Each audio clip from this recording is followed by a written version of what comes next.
ওয়া হুয়া বিকুল্লি শাইইন আলিম। আল্লাহ পাক বলছেন তিনি প্রত্যেকটা বিষয় সম্পর্কে জ্ঞানী। সূরা হাদীদ আয়াত নাম্বার 3। তো আমরা বুঝতে পারছি যখন কোনো কিছু ছিল না তখন আল্লাহ রাব্বুল আলামিন ছিলেন, আবার যখন কিছু থাকবে না তখন আল্লাহ পাক থাকবেন। কুল্লু মান আলাইহা ফান ওয়া ইয়াবকা ওয়াজহু রাব্বিকা যুল জালালি ওয়াল ইকরাম। সমস্ত কিছু ফানা হয়ে যাবে, শুধুমাত্র আল্লাহ রাব্বুল আলামিনের সত্তা জাত এটা বাকি থাকবে। তার মানে আল্লাহ পাকের শুরু, আল্লাহ পাকের শেষ। আল্লাহর কোনো শুরু নাই, আল্লাহর কোনো শেষ নাই। এখন কেউ যদি প্রশ্ন করে যে আল্লাহ সব কিছু সৃষ্টি করেছেন, তাহলে আল্লাহকে কে সৃষ্টি করলো? নাউজুবিল্লাহ। তখন আমরা বলবো যদি কেউ আল্লাহকে সৃষ্টি করতো তাহলে তো সেই সৃষ্টিকর্তা হয়ে যেত, তাই নাকি? এভাবে এক এক করে যদি আমরা পিছনের দিকে যেতে থাকি তাহলে একটা পর্যায়ে গিয়ে তো আমাদেরকে থামতে হবে। আমরা যেখানে গিয়ে থামছেন সেটাই হচ্ছে আল্লাহ রাব্বুল আলামিন। আল্লাহ পাকের আগে কিছুই ছিল না, বরং অতীত, বর্তমান, ভবিষ্যৎ এটা সময়ের মধ্যে আছে, যে সময়ের মধ্যে আমরা বাস করছি।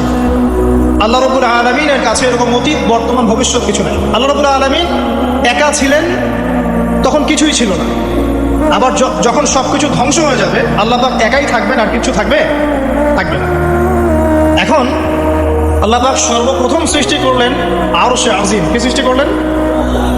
এবং আরশটা পানির উপরে ছিল। কিসের উপরে? পানির উপরে। এরপরে আল্লাহ রাব্বুল আলামিন সৃষ্টি করেছেন কলম। আল্লাহ পাকের কাছে লাউহে মাহফুজ আছে। লাউহে মাহফুজ মানে সুরক্ষিত একটা ফলক। এখানে আল্লাহ পাক কলমকে বললেন লিখো। কলম বললো যে মাযা আকতুব, আমি কি লিখবো হে আল্লাহ? আল্লাহ পাক বললেন কিয়ামত পর্যন্ত যা যা হবে, শেষ দিন পর্যন্ত যা কিছু ঘটবে লিখে ফেলো। কলম লিখে ফেলেছে কিয়ামত পর্যন্ত কি কি হবে। অতএব আপনার রিজিক নিয়ে এত টেনশন করার কোনো দরকার নেই। বিয়ে শাদী হচ্ছে না, এই জন্য কবরে গিয়ে মানত করার কোনো দরকার নেই। সময় মতো হবে ইনশাল্লাহ। যখন রিজিক তাকদিরে লেখা আছে সময় মতো ইনশাল্লাহ হবেই। তাকদিরের বাইরে কিছু হবে না। তো আল্লাহ পাক তাকদির লিখে ফেললেন।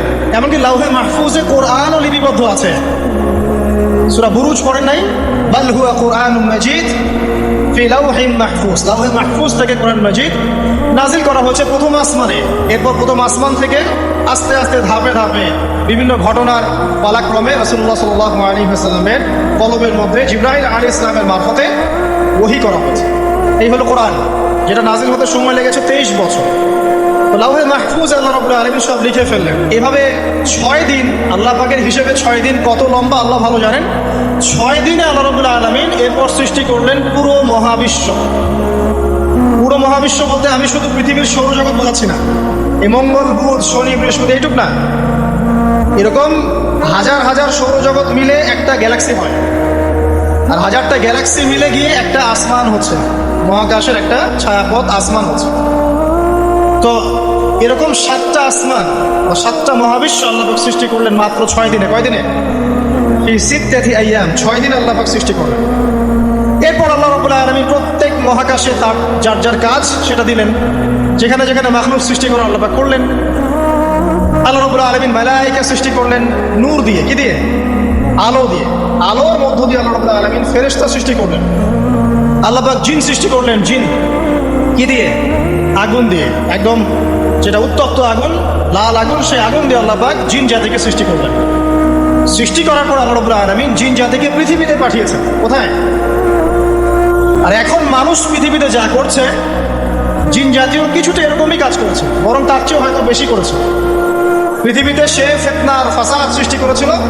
এক পর্যায়ে আল্লাহ রাব্বুল আলামিন জিন জাতিকে ধ্বংস করলেন। কিছু কিছু জিনকে আল্লাহ পাক অবশিষ্ট রাখলেন, যেগুলো পাহাড়ে, পর্বতে, বিভিন্ন জায়গায়, সমুদ্রে আশ্রয় নিল। পাহাড়ি এলাকাগুলোতে জিন থাকে, গভীর সমুদ্রে জিন থাকে, হ্যাঁ, জঙ্গলে জিন থাকে। এরকম কিছু জায়গা আছে এগুলোর মধ্যে জিনরা থাকে। তো ওদেরকে ডিস্টার্ব করতে গেলে সমস্যা, আপনাকে ধরে ফেলে। আর যদি প্রতিদিন সকাল সন্ধ্যার জিকির আজকার ঠিকঠাক মতো না করেন, কোরআন তেলাওয়াত ঠিকঠাক মতো না করেন, নামাজি না হন, আর পবিত্র না থাকেন, তাহলে জিন ধরার সম্ভাবনা বেশি। আর আমার মনে হয় এখনকার যে মেয়েগুলো রাস্তাঘাটে ঘোরাফেরা করে, এদের বেশিরভাগই জিন ধরা। কারণ আছে, এমনি বলি নাই। এটা আপনাকে বুঝতে হলে আল্লাহ এবং তার রাসূলের চোখ দিয়ে দেখতে হবে, কারণ তাদের চালচলন স্বাভাবিক না। কিছু একটা ওদের উপর ভর করেছে। ওই ভরটা করার কারণে তার চালচলন আজকে এমন হয়ে গেছে। এবং বহু মেয়ের ঘটনা এমন শোনা যায় যে সরাসরি তারা জিন দ্বারা ইফেক্টেড হয়। দেখেন না, রুকিয়া করতে হয়, শারীরিকভাবে রুকিয়া করতে হয়। তো খেয়াল রাখবেন, সকাল সন্ধ্যার জিকির আজগার ঠিক রাখবেন, কোরআন তেলাওয়াতটা ঠিক রাখবেন, নামাজি হবেন, পাক পবিত্র থাকবেন, জিন আপনাকে কোনো ক্ষতি করতে পারবেন ইনশাআল্লাহ।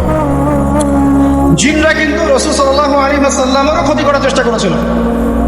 আল্লাহ রাসূল সাল্লাল্লাহু আলাইহি ওয়াসাল্লাম ওটাকে ধরেছিল, ধরে মসজিদের খুঁটির সাথে বেঁধে রেখেছিল। নামাজের মধ্যে জিন আমাদের নবীকে ডিস্টার্ব করেছিল, আল্লাহ রাসূল ওই জিনকে ধরেছেন, ধরে খুঁটির সাথে বেঁধে রেখেছেন। তারপরে তার মনে পড়লো সুলাইমান আলাইহিস সালামের কথা। সুলাইমান আলাইহিস সালাম বলেছিল আল্লাহকে, আল্লাহ আমাকে যে ক্ষমতা তুমি দিয়েছো, আমার পরে কাউকে এই ক্ষমতা আর দিও না। আর সুলাইমান আলাইহিস সালামকে আল্লাহ পাক জিন জাতিকে অনুগত করে দিয়েছিলেন। সুলাইমান আলাইহিস সালামের নির্দেশে জিন জাতি বিভিন্ন কাজ করত, এমনকি সমুদ্রের মধ্যে ডুবুরির কাজও করত, সমুদ্রের ভিতর থেকে রত্ন বের করে নিয়ে আসতো।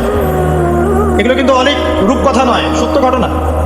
তখন নবী সাল্লাল্লাহু আলাইহি ওয়াসাল্লাম বললেন যে আমার ভাই সুলাইমানের কথা আমার মনে পড়ে গেল, তাই আমি জিনটাকে ছেড়ে দিলাম। তো আল্লাহ পাক জিন জাতিকে সৃষ্টি করে এই পৃথিবীতে পাঠানোর পর তারা এরকম ফিতনা এবং ফাসাদ সৃষ্টি করার পরে আল্লাহ পাক ওদেরকে ধ্বংস করে দেয়। দেওয়ার পরে আরো অনেক যুগ এবং অনেক শতাব্দী কেটে যায়। কত যুগ কত শতাব্দী আল্লাহ ভালো জানেন। অনেক লম্বা সময় পরে গিয়ে আল্লাহ রাব্বুল আলামিন ফেরেশতাদেরকে ডাকেন। কাদেরকে ডাকেন? তাদেরকে ডেকে বলেন, ওয়াইজ ক্বালা রাব্বুকা লিল মালায়েকা, স্মরণ করো নবী সেই সময়ের কথা যখন তোমার রব ফেরেশতাদেরকে ডাকলেন, ডেকে বললেন, ইন্নী জাইলুন ফিল আরদি খলিফা, হে ফেরেশতা মণ্ডলী, আমি পৃথিবীতে আমার খলিফা পাঠাতে চাই। কি পাঠাতে চাই ভাই? খলিফা। খলিফার দুটো অর্থ, একটা হচ্ছে ওই যে জিনরা যে চলে গেল ওর স্থলাভিষিক্ত হয়ে আরেকটা জাতি, স্থলাভিষিক্ত হওয়া। আরেকটা ব্যাখ্যা হচ্ছে খলিফা শব্দের মানে হচ্ছে যে ব্যক্তি আল্লাহ পাকের বিধান অনুযায়ী পৃথিবীতে বিচার ফয়সালা করে, সে আল্লাহর খলিফা।